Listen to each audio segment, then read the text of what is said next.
Okay, so good morning. So di kita ron sa may lungsod sa San Jose, induda tay nakitaan atol sa atong trip ni Ronly, no? Apadong Tanhay. So di na tayo nakita nga traffic accident na involved ani usa ka carrier nga bikulo and of course kasapot ka motorsiklo.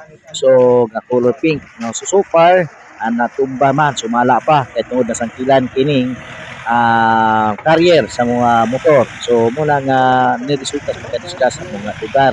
So karon gidala dayon sa balay tabalan ang mga sakay sa motorsiklo nga smash color pink sa kay niining ambulance sa LGU. So keep safe. So this is sa initial nga panghitabo ato nga nakutlo karong nga adlaw. Salamat o keep safe everyone. Trip ni Ron.